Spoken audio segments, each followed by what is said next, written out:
I've enjoyed making things all my life. I'm 70, newly retired, more or less, and I had occasion to be home a lot in the last couple of years. So I had a good excuse to, buy some tools and go in the direction I wanted to. Actually, I'd been building ships for many years, since my 20s, and I've now completed about 7. Each one has taken a long time, but ships don't do anything. These ships don't even go in the water. They just sit there behind a plastic case. And I have a grandson. He's going to be, he's about 2.5 now. And I got the idea that I could get a head start on making some wooden toys for him. So I concentrated on doing that for about 2 years. And after a while I thought, well, that's all right. You could buy these toys. So I thought, let's make some marble things with marbles in them. So I started out with some small marbles, and then larger marbles, and then colored marbles about 1 inch in diameter. Ultimately, I figured out how to put some small motors into these devices, and after that, I started making weird contraptions with no particular focus on style. I felt I could just put things together the way I feel like doing them freeform, and I guess the idea is that they work mechanically. And some of these things I've spent a lot of time trying to work out these fine details of making them work correctly without actually designing them properly. How do you know when they're working correctly? Well, the marble does not get stuck in the trough, or the thing that's lifted does not go haywire and all the marbles fall out, okay. Or so there's no log jam. Mental picture of how it should work. Yeah, so that's the basic, the beginning, and then the materials kind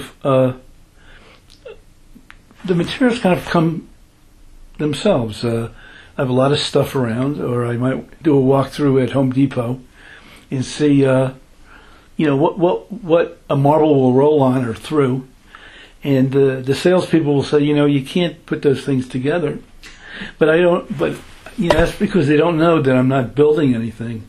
So, for example, if you have 3 or 4 different kinds of conduit, one is for plumbing, one is for electrical. There's metal and 2 kinds of plastic, and if you have several different kinds of tubing in your cart, somebody will say, code doesn't allow you to put those together. What are you doing? And then they don't really want to know. But I have downstairs. I have a couple of marble machines that I spend most of my time on, and one is not motorized, but it has a lot of pathways where marbles roll around. It's like the big green one downstairs? Yeah, and I spent so much time on it so that the marbles would not get stuck. Mm-hmm. Every time you shifted the device or you reinforced another part, the level would change, and then they wouldn't flow anymore. So that's a gravity machine, and there are several other marble devices around here. We could, I hope to show you a couple. Okay. I mentioned that there are magnets.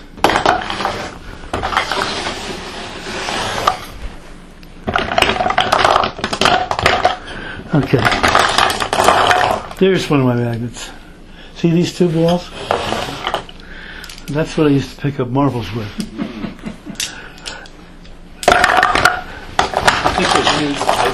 Found anywhere?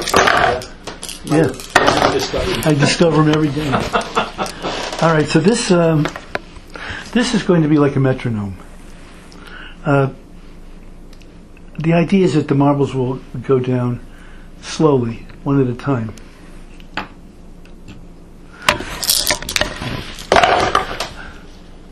The chore is loading it up. I'm not sure why I built these. I built about 4 of them. That same machine? Yeah, one was for big marbles. Each one is different. But the same design? Well, the same end result. Same Because I'm concept. going to show you another one Okay. that I built in the living room. Okay. All right, so this is there's a piece that's balanced here, it's like a seesaw, and there's a little one-way. Well, there's a little piston here, which works with the gravity. If I move this piece of wood, then this will be free to go up and down. When a marble falls on, when a ball bearing falls on it, it takes a certain amount of time for the ball to roll off, and in that specific delay, it forces up this piston, which, if it's all tuned correctly, will be just enough time for another one to come down, but for the one behind it to be stopped. So let's see if when I move this, now it might, the first one might not work, but eventually it comes to a certain rhythm. Let's see. Good.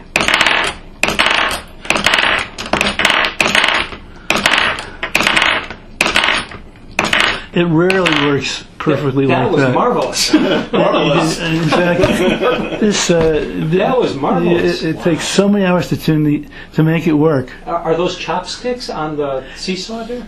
Well, these are from the grocery store. They're skewers, skewers. bamboo Yeah, skewers, Yeah. and I even use these for the masts on the ships Wow. when I'm stuck. And I see And your there's a counterweight weight here, there. Yeah, your counterweight. and It's like you tuned it there with. and these are cable ties. Oh, now the piston isn't damped in any way. Oh, it stops the marbles from coming off the top shoe. The piston comes I out, see. doesn't it? Maybe not. Oh, I get it. This piston is It's a bolt. it's a bolt, nut and bolt, Yeah. and there's a straw wrapped around it to make it slide a little more easily. Yeah. Marvelous. Marvelous. This worked out pretty well just now. What's the flag on the top? Oh, this is just a liquor ad. Oh, liquor in it? I like the color, Oh, okay. so I cut it out, made it look like a flag.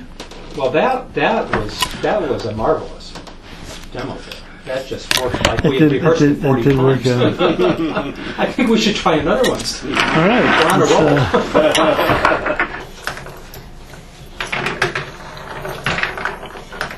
roll. So walk on over there and explain this to us. Okay. How's this? Okay.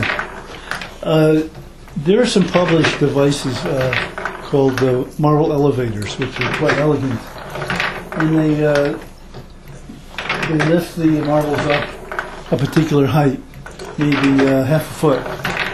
And in my year-long search to raise marbles up in the air, I tried to duplicate 2 of them. One's in the living room. Oops, that got stuck. Now it's going to go off. It's going to fail pretty soon How do you know? because it's starting to stick over here. Oh, So that's part of the process of tuning it up to keep it clean and to sand it and to adjust the balance. See, there's a couple of pulleys there. There's a pulley here. There's a pulley behind the device. And it stays in balance for quite a while until it doesn't. Okay. All right. So this is an elevator, and I can't say it's totally original, except my design is totally original because I made it out of shims, which are triangular pieces of wood at an angle. I'm going to take this out and show you how it's made. I'll try to get this off of here. Just in time, I would say. those look like bigger marbles. They are. They're bigger marbles. This is, as you can see, it's made out of shims. And you put them all together and you push them over just a little bit. And then you glue it. And then you have these surfaces, and that's pretty much all there is to it. Right, there's another gadget for my grandson Oscar when he's old enough. This is another kind of marble elevator. I got the inspiration from somebody else who did a nice job, but they didn't do it like this. The limiting height is the weight of the ball bearings. Ultimately, if the column is too high, they will break out, and the mechanism wouldn't be that hardy. But for 6 inches, or 7 inches, it's not a bad mechanism. Like I say, I wanted it to go as high as the elevators that we showed before, the 6 or 7 feet. There's a motor in back, which same kind of motor, a DC gear motor. These motors are made with a motor and a worm reduction gear, and they're sold at a specific speed. So that's coupled to this wooden wheel, which has the kind of groove that will cut the marble here, will cut the ball bearing here, but will release it here out of the same groove. And that's the trick. Now I do have a screw here which adjusts the width of this little passage, which makes all the difference.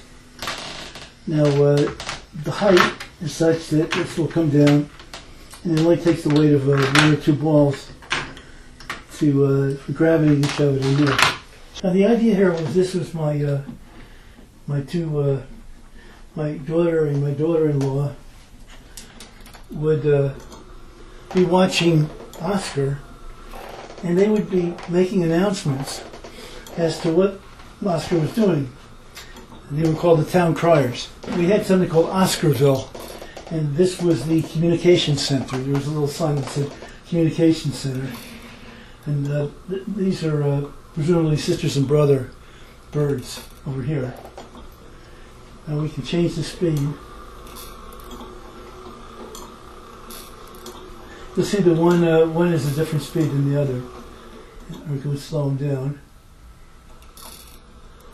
But it was fun, not only combining this motor, but a speed control as well. Did you make the birds too? I made the birds. The piston, which is the bamboo stirrer, goes down through this tube, and there's a flat part which meets a cam, an oval disc, which goes at different positions, much as the one on that marble machine does. So that's the mechanism there. So speed it up a little bit. All right. Let's get these birds singing.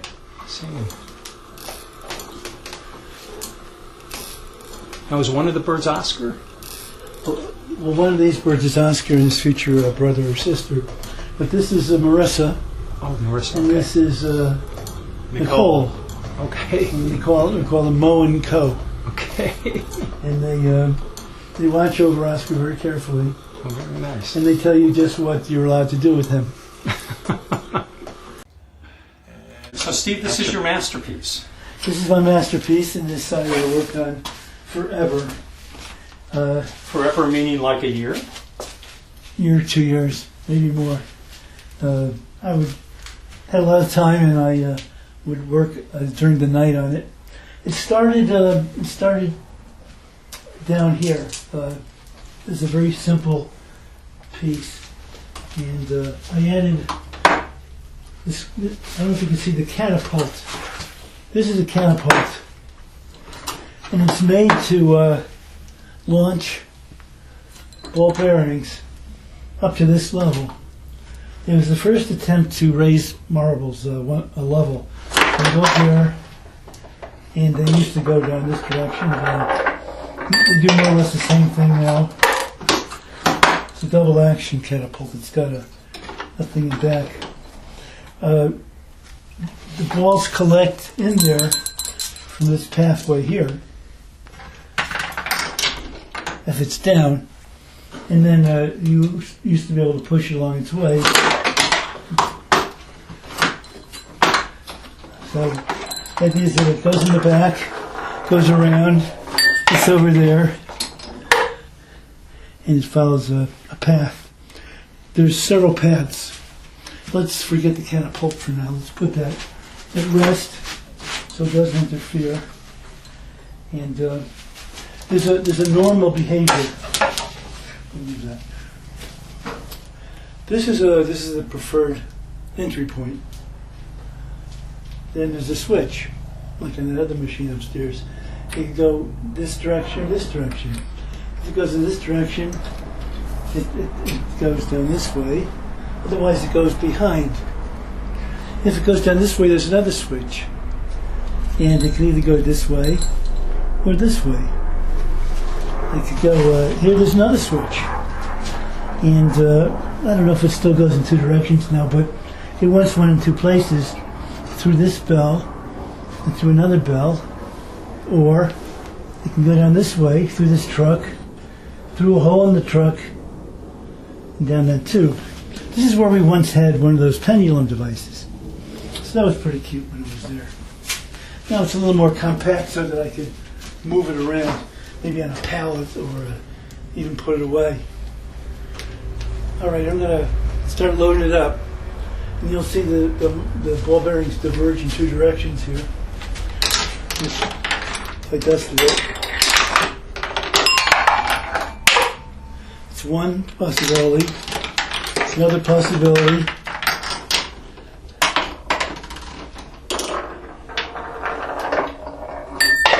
All right. Now, if it goes through this switch, there's a couple of possibilities. So let's make it go a little faster so you can see the choices. This way or this way. Now, when it goes through here, Oscar and his parents take notice because this is attached to the switch. So let's sort of cheat that a little bit and make a few more go this way and try and get that effect.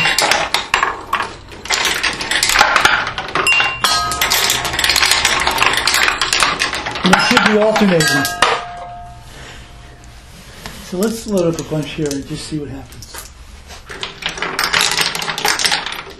There we go.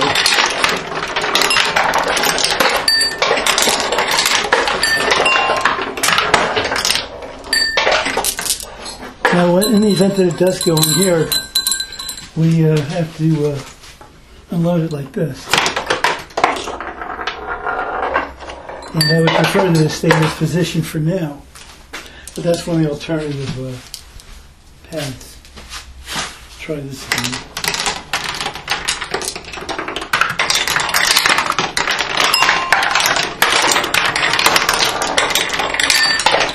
This to here.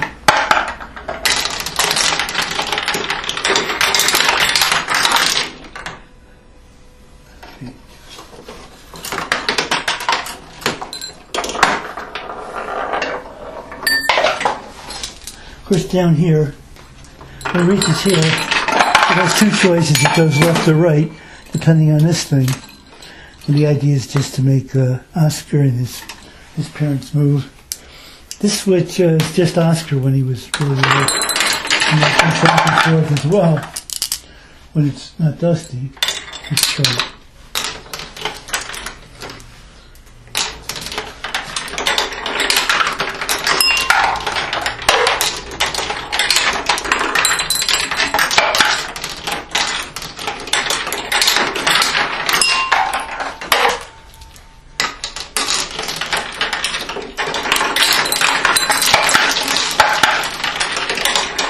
A mechanism that would do this, what I'm doing, would be nice.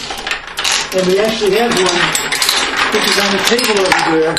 There was one mounted above this one, and it fed these at a constant rate. Like jumping.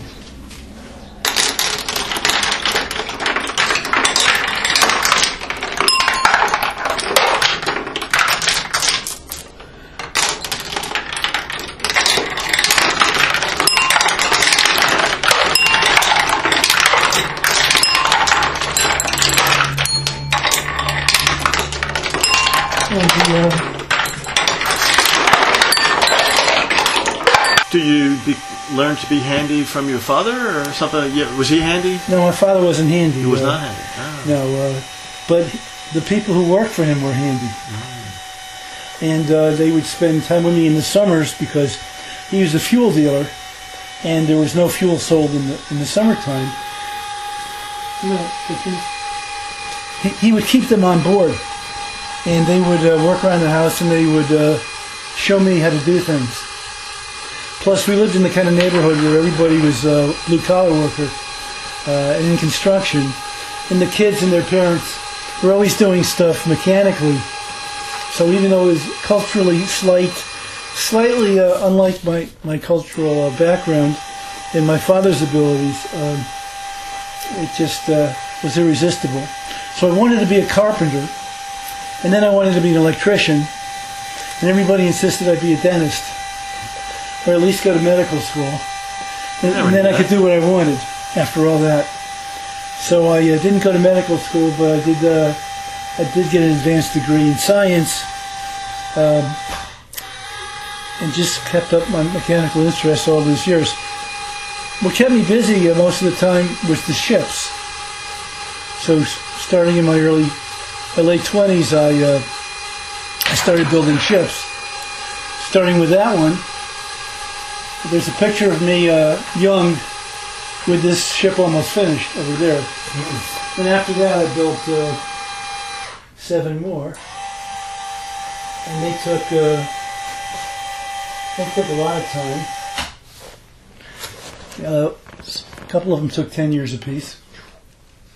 The second one I built was the Cuddy Sark, and I bought the kit for that in 1979. I worked at it until Michael was born in the early 80s. Put it away for 14 years, and then when he was that age, 14, I resumed working on it for another couple of years. And I would say an elapsed time of 20 years passed before I got that together. So that's promise to him. Built a couple more after that. I spent at least 5 years on that one at Berlin. The next 2 ships after that were inspired by an intentional trip we took to Macau. We planned to visit this particular museum so that I could take some photographs and get the measurements of some ships I wanted to copy. In particular was the Kinetic. A Kinetic, you would know it from Columbus's ships were Kinetics. The other ships that are in this museum, of course, are Chinese junks, and that was the other of the 2 that I built after we came back from there. The latest one was that one, Le Couronne. And I'm not able to do the very fine rigging for the sails now, so I'm going to leave it that way. It's picturesque enough.